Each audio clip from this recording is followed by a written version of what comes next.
Au sujet de la ligne ferroviaire du Blanc-Argent, quels sont les enjeux du maintien de cette desserte ferroviaire régionale?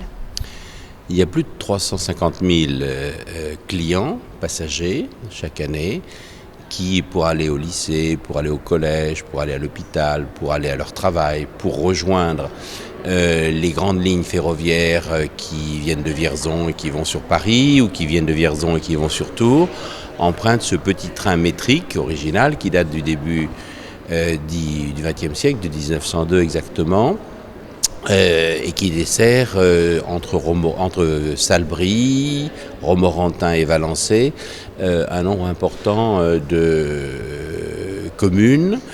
Et le problème est que il a été réalisé cet équipement, la ligne ferroviaire, à un moment où les matériels n'étaient pas aussi lourds qu'aujourd'hui. Les matériels ont été remplacés pour pouvoir avoir les conditions de confort et de sécurité qu'on exige aujourd'hui.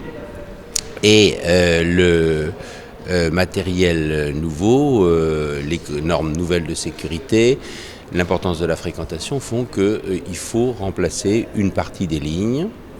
Une partie des voies ferrées, une partie du ballast doit être fait, et donc il y a au moins 14 millions de travaux qui avaient été fixés par les experts. Peut-être qu'on va pouvoir descendre un peu en dessous, mais au départ c'était même 22 millions de travaux à faire, ce qui est énorme pour sauver cette ligne du Blanc-Argent, ce que nous voulons les uns et les autres obtenir, parce que c'est un service rendu quotidiennement à une partie de la population nombreuse.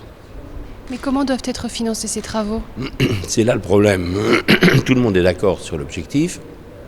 Il y a un différend, une position radicalement différente entre le conseil régional, son vice-président Jean-Michel Bodin, le maire de Romorantin, M. Lorjou, qui demande que le financement de ces 14 millions probables, peut-être 13 millions de travaux, soit fait avec une participation des deux conseils généraux, du Loir-et-Cher, de l'Indre, à 1 million chacun, des 3 pays, le pays de Grande-Sologne que je préside, le pays de la Vallée du Cher, le pays de Valençay en Berry, 3 fois 1 million chacun, ce qui est énorme aussi, et les communautés de communes seraient ponctionnées chacune de 250 000 € pour aboutir à ces 6 millions de financement supplémentaire. Est-ce que ça implique une hausse d'impôts pour les habitants alors? Non, mais nous ne sommes pas d'accord avec cela. Ça, c'est la position du conseil régional et du maire de Romorantin. Nous ne sommes pas d'accord avec cela. Ni le conseil général de Loir-et-Cher, ni le pays de Grande-Sologne qui va délibérer là-dessus prochainement. Nous refusons que soient payées par les collectivités des dépenses qui relèvent de la responsabilité du conseil régional et de Réseau ferré de France, et nous refusons que soit introduit un chantage.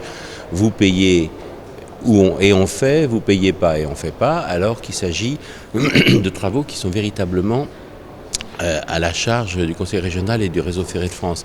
La meilleure preuve, c'est qu'en 2008, les deux, conseil régional et Réseau ferré de France, ont signé une convention qui prévoit 8 millions de travaux pour cette ligne-là. Ils sont simplement trompés dans l'évaluation du montant des travaux. Maintenant, on s'aperçoit qu'il en faut au moins 6 de plus. Et ils voudraient, alors qu'ils avaient constaté et conclu que c'était à eux de payer pour les 8 millions initiaux, ils voudraient faire payer le supplément à d'autres financeurs, alors qu'ils sont en pleine contradiction, puisqu'ils changent de mode de financement quand il y a plus de travaux à faire. Le complément de travaux doit être financé comme le principal des travaux. Les 6 millions comme les 8 millions doivent être financés par le conseil régional et par Réseau ferré de France, et vite financés, parce qu'il y a une course de vitesse entre la réalisation de ces travaux et puis les services à rendre aux clients qui pour l'instant sont obligés d'utiliser d'autres moyens de se déplacer, et donc on risque de perdre une partie de la clientèle. Il y a évidemment une course de vitesse. Il faut que rapidement le conseil régional et Réseau ferré de France prennent leurs responsabilités, les assument, arrêtent de vouloir transférer la charge sur d'autres et sauvent ainsi le BA, ce que nous voulons avec eux. Juste pour l'anecdote, pourquoi cette ligne s'appelle blanc-argent? Parce qu'il partait initialement de la commune qui s'appelle Leblanc, dans l'Indre, et il allait jusqu'à la commune qui s'appelle Argent-sur-Sauldre, dans le Cher, en Sologne. Il a été réduit à Salbris-Valençay ou Lucé-le-Mal, ça dépend le tronçon qu'on envisage.